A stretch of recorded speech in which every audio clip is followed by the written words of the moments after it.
Good morning. It's October 31st here in Seoul, and I'm Peunji, filling in for Kim Dami. We begin with these stories making the headlines at this hour, starting with North Korea's ballistic missile launch this morning. North Korea has launched a suspected intercontinental ballistic missile just hours after top defense officials of South Korea and the United States met in Washington to discuss the North's deployment of troops to Russia. Less than a week away from Election Day in the U.S., the latest polls suggest Vice President Kamala Harris is slightly ahead of former President Donald Trump in two battleground states, Michigan and Wisconsin. But the race is tied in Pennsylvania, a key state that could decide the winner of this year's election. At least 95 people have been killed and dozens are missing in Spain after torrential rain caused devastating flash floods in the southeastern part of the country. This morning, North Korea launched a ballistic missile toward the East Sea, further raising tensions in the region. For more, we have our Park Konu on the line for us. Konu, give us the latest on today's launch. Eunji, as you said, the Joint Chiefs of Staff said the North test-launched what appears to have been an intercontinental ballistic missile at a high angle toward the East Sea from the Pyongyang area at around 7:10 a.m. The North typically launches long-range missiles at a sharp angle to prevent them from flying over neighboring countries. This is the first time in 43 days that the regime tested a ballistic missile, and it has been 10 months since it launched an ICBM. Military officials in South Korea said the type and flight range of today's missile is actually being analyzed. It also said it's sharing related information with U.S. and Japanese authorities while increasing readiness. Right, and Konu, Pyongyang has also been strongly criticized by the international community for sending troops to Russia. That's right. The United Nations Security Council held a meeting in New York on Wednesday local time to address the North's recent deployment of troops to Russia. At the meeting, Hwang Jun-guk, the South Korean ambassador to the UN, said he expects those troops to be sent to battle sooner than expected while sharing concerns about their fate. Legitimate military targets, they will end up as mere cannon fodder, while the wages they are supposed to receive from Russia will end up squarely in Kim Jong-un's pocket. He also said South Korea will respond strongly through cooperation with the international community and added that Russia must stick to international norms as a permanent member of the Security Council. Amid rising tensions in the region, North Korea's Foreign Minister Choi Sun-hee is in Moscow now, where she's set to meet Russian counterpart Sergei Lavrov in Moscow. Details of the talks, including the actual date of their meetings, are yet to be revealed, but they will most likely discuss Kim Jong-un potentially visiting Russia. And that's all I have at this hour. Back to you, Eunji. All right, Konu, thank you for the report. Now, just hours before the launch, South Korean and U.S. defense chiefs met in Washington and strongly condemned North Korea for deploying troops to Russia. The two nations also agreed for the first time to include a response to a hypothetical North Korean nuclear attack in their future joint military exercises. Our Kim Jong-sil reports. The defense ministers of South Korea and the U.S. strongly condemned in the strongest terms with one voice North Korea's troop deployment to Russia. They made the remarks at 56th Security Consultative Meeting held in Washington, D.C. on Wednesday local time. U.S. Secretary of Defense Lloyd Austin revealed that North Korea has sent about 10,000 soldiers to eastern Russia, with some reportedly moving closer to Ukraine. I am increasingly concerned that the Kremlin plans to use these North Korean soldiers to support Russia's combat operations in Russia's Kursk region near the border with Ukraine. The U.S. Secretary of Defense stated that while he would not speculate on the timing of the deployment, if North Korean troops engage in combat, they will be seen as belligerents and could face casualties. South Korean Defense Minister Kim Yong-hyun emphasized that North Korea's deployment could heighten security risks on the Korean peninsula. In exchange for sending troops to Russia, North Korea is likely to demand advanced military technologies, such as enhancing tactical nuclear weapons, ICBM missile development, reconnaissance satellite technologies, and nuclear-powered submarine technologies. Minister Kim also warned of potential interference by North Korea in the upcoming U.S. presidential election, with Pyongyang likely wanting to exaggerate its presence. For the first time, South Korea and the U.S. have officially agreed to include a scenario involving a North Korean nuclear attack on the South in their operational plans. In the joint statement, they decided that, quote, future combined exercises should include appropriate and realistic scenarios, including responses to DPRK nuclear use. The two sides vowed to deter North Korea's nuclear threat with the alliance's overwhelming strength while using sanctions and pressure to delay North Korea's nuclear development. Kim Jong-sil, Arirang News. The national security advisors of South Korea and Britain have agreed to closely cooperate in defense and security as they express concerns over Russia and North Korea's military alignment. On Wednesday, National Security Advisor Shin Won-sik held a phone call with his UK counterpart Tim Barrow to discuss their response to North Korea's deployment of troops to Russia. Shin stressed that the illegal military cooperation between Russia and North Korea poses a serious threat to global security beyond the Korean peninsula and Europe. He added that Seoul will not overlook the issue and will take effective phased countermeasures as the situation develops. Barrow said the deployment violates the UN Charter and UN Security Council resolutions and called it a dangerous action that further worsens the situation in Ukraine. He said the UK would send a strong message in response while continuing close coordination with South Korea. The two sides also agreed to continue close communication and further enhance cooperation in defense and security. And in related news, South Korea's Cyber Operation Command says North Korea is operating some 8,400 hackers. The Cyber Operations Command said Wednesday that the North Korean hackers have also increased cyber attacks on Seoul's defense sector. Targets include military institutions and the Defense Acquisition Program Administration, using phishing emails and malware. Data shows that the number of hacking attempts has also increased over the years, rising from around 9,000 attempts in 2022 to 15,000 in the first 9 months of this year.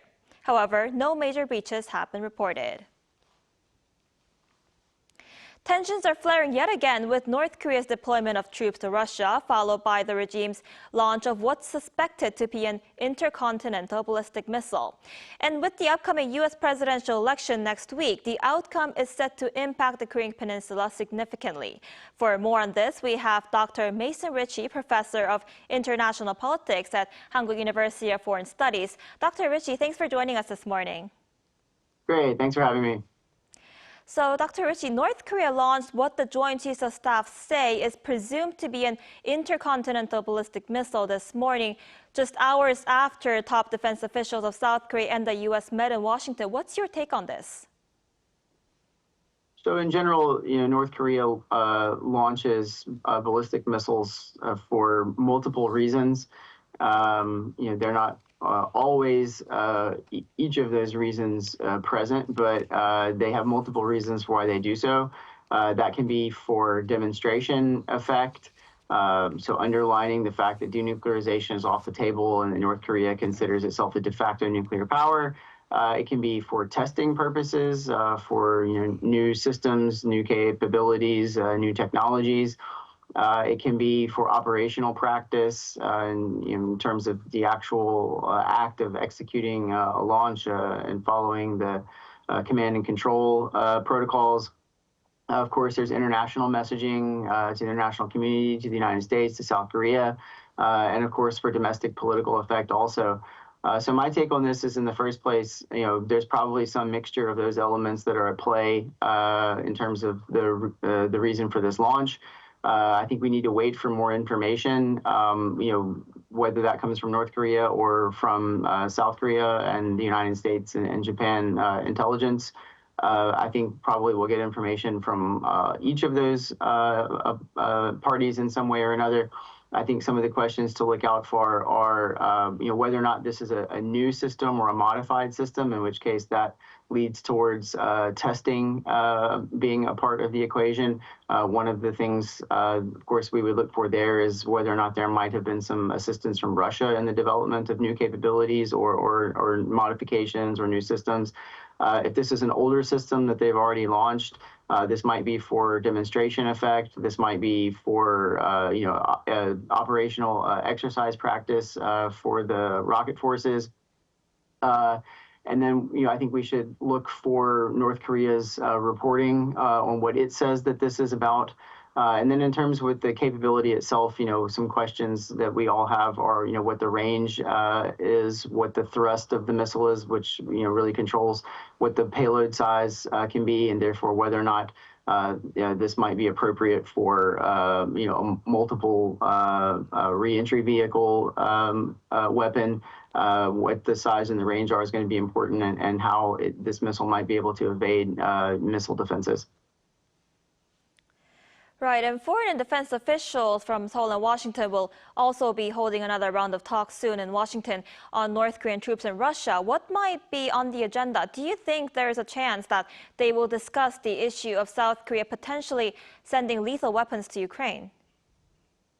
So sure. I mean, one imagines that, for the agenda of these, U.S.-South Korea meetings, whether it be security consultative, or, other formats, 2+2 or other bilateral or single ministry bilateral meetings. One imagines you're going to see the response to this launch, both diplomatic and military, alliance coordination on a whole host of issues, whether that be an updating on where things are in South Korea with pushing the special measures agreement over the line, or whether that be discussion of ongoing discussion about the pathway towards operational control transition, so wartime operational control transition.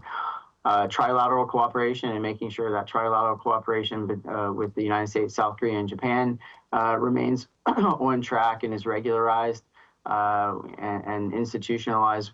Again, there's been discussion of how to set up a sort of secretariat for this trilateral mechanism, and there's a possibility of a final trilateral summit before Biden exits office in January of 2025. Of course, North Korea and Russia and the status of the war there is, and the cooperation between those two countries in the context of the war in Ukraine is going to be on the agenda. The regional situation in the Indo-Pacific and notably Northeast Asia, of course. And in terms of the war in Ukraine and the Russia-North Korea discussion, of course, potential weapons sales from South Korea into Ukraine probably could be on the agenda in one form or another, whether those would be in the form of direct sales or indirect sales, lethal aid, non-lethal aid, offensive weaponry, defensive weaponry. But here, I think we have to remember that it looks like it's incredibly difficult for the Yoon administration to sell lethal aid directly or even indirectly in some ways into the Ukraine war theater. And so I think that the United States is aware of that. And I think, even though the United States would certainly probably appreciate South Korea to do that, domestic political forces in South Korea make that difficult, but popularly, but also institutionally here in terms of the legal framework for lethal aid sales. So that might be on the agenda, but I think that they'll probably be more focused on workarounds, getting a common understanding, and finding creative solutions to some of the legal hurdles here, which might ultimately mean that South Korea doesn't make lethal sales directly or even directly to Ukraine. Right, and with less than a week left until the presidential election in the U.S., can you just briefly tell us what changes can we expect in terms of foreign and diplomatic policies regarding the Korean Peninsula? Yeah, so the smart money is on the Harris administration if it takes over from Biden, largely continuing in the same direction that has been the case with the U.S.-South Korea alliance under the Biden administration. There probably will be some changes in accent, and there could be some some differentiation of some of the priorities. But I think most people think that the aperture for creativity and risk tolerance among the Harris administration will be lower than that of an incoming Trump administration. A Trump administration, on the other hand, has a lot greater tolerance for risk, and it tends to have a larger variability in in the directions in which it's headed. It's willing to go in any international relationship. including that of alliances. So, I think that we could definitely see an attempt to renegotiate the special measures agreement. That could cause alliance friction. I think that we could see a Trump administration attempt to try to repurpose the USFK, so the U.S. Forces Korea, to be postured more flexibly to deal with regional contingencies. And by that, one mostly understands a potential problem in the Taiwan Strait involving China and Taiwan. You might see a deterioration of the faith in deterrence provided by the United States for South Korea, which might open the door for South Korea to continue this trajectory towards perhaps developing nuclear latency. And there's, of course, a possibility that the Trump administration might actually largely support that in one way or another. And then on the North Korea dossier, I think that we can imagine that there would be a potential outreach by the Trump administration to Pyongyang. There might also be the possibility that in the lead up to that or following some type of diplomatic breakdown, we could see a return to crisis like we saw in 2017 or some other version of that. All right, Dr. Ritchie, I'm afraid that's all the time we have today. Thank you so much for your insights. Thank you for having me. I appreciate it.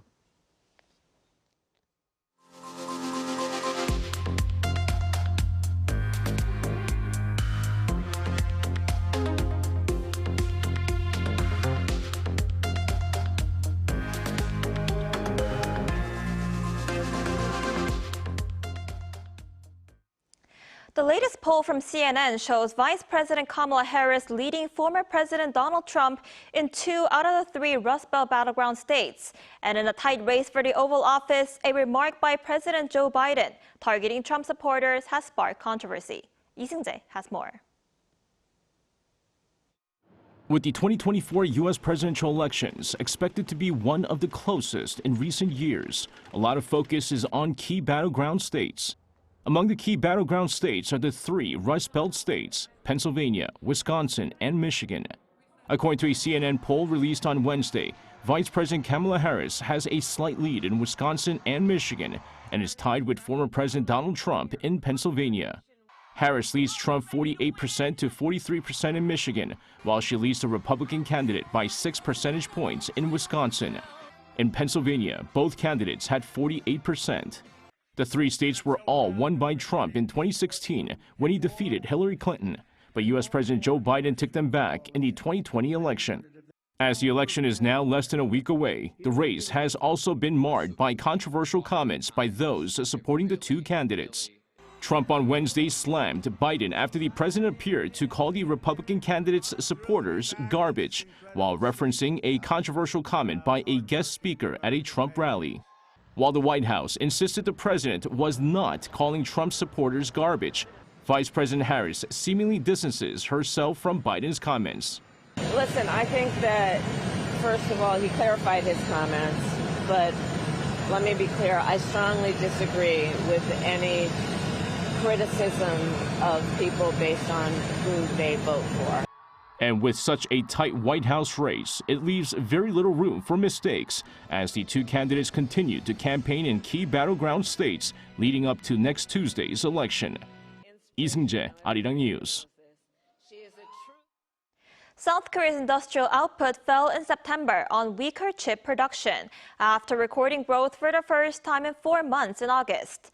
Data from Statistics Korea on Thursday showed that industrial production dropped 0.3% in September compared to the month before.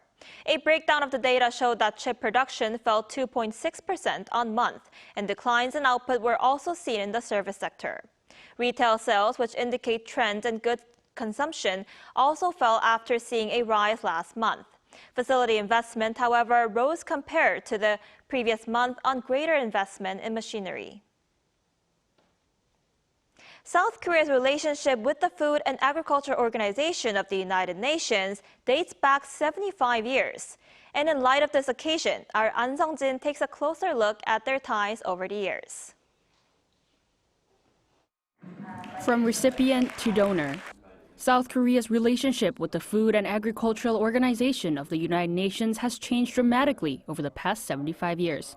The country is now one of the FAO's major donors, contributing to food security and sustainability for developing countries. The two have fostered a mutually beneficial partnership to achieve mutual growth and innovation for agricultural development. FAO will continue to work closely with its members, particularly the government and the people of the Republic of Korea, for more efficient, resilient, inclusive, and sustainable agri-food system. The FAO specializes in efforts to tackle hunger and achieve food security so people have regular access to sufficient high-quality food. South Korea has funded multiple FAO projects that work towards strengthening that capacity for developing countries. This program officer in charge of the Green Jobs for Rural Youth Employment Project, an ROK-funded FAO project which has been implemented by Zimbabwe, Sierra Leone, and Timor-Leste, says that sustainability as well as implementing partners and international cooperation play a key role in facilitating these initiatives. In order for things to be successful, we've really had to work with local governments. It's incredibly important for them to buy in and support projects, but it's really local government in local communities and districts who are on the ground making the action work. The FAO emphasizes policy making, capacity building, and technological development as ways to bring economic advances and agricultural progress to countries in need. An Song-jin, Arirang News.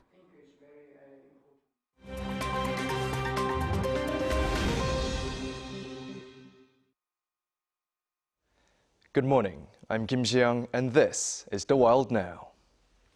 Following torrential rain on Tuesday, Spain's eastern province of Valencia and surrounding areas suffered flash floods, killing at least 95 people and destroying infrastructure, including bridges and buildings, in what is being called the worst flooding seen in Spain in decades.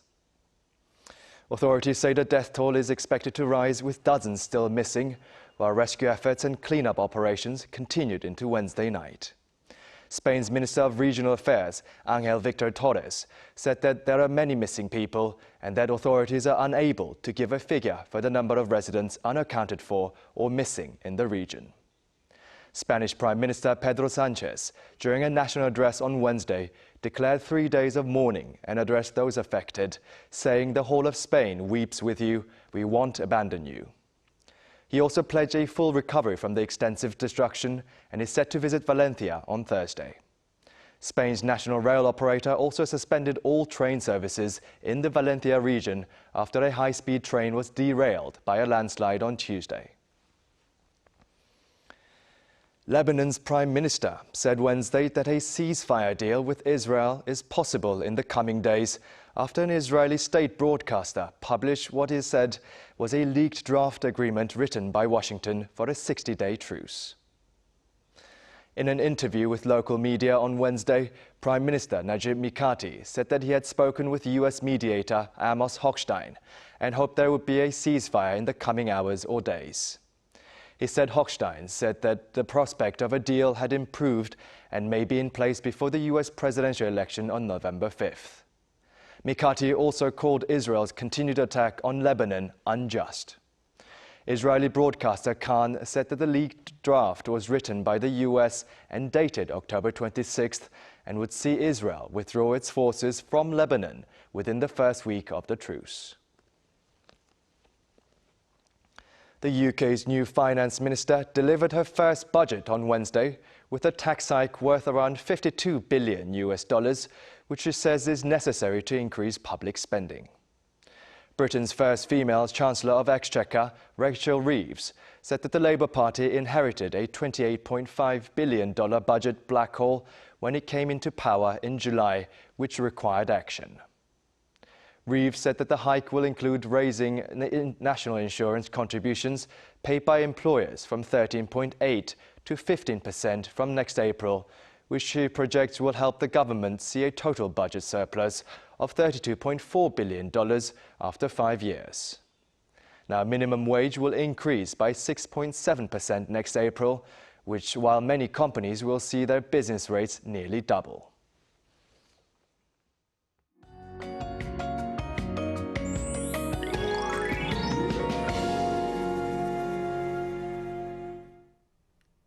If only the weather stayed like yesterday all year around. It was such a brilliant day weather-wise, under sunny skies with warmth and the gentle breeze. And it should be as pleasant as yesterday, but those of us in the western parts need to brace for high levels of fine dust in the morning hours.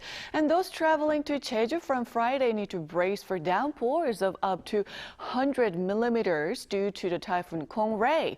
And further south, we'll see heavier rainfall into Saturday morning. So please take the weather into account. But today's going to be a sunny one for most of us. There will be a big jump from today's breezy morning with highs hovering way above norms again. Seoul, Daejeon, Daegu should be getting up to 22 degrees. Busan warmer at 24 degrees Celsius. Now, we won't see highs in the 20s after this weekend for a while. So try to make the most of the nice and warm weather while you can. Next Tuesday, we could be waking up to a low of just 3 degrees Celsius here in the capital. Well, that's Korea for you, and here's a look at the international weather conditions.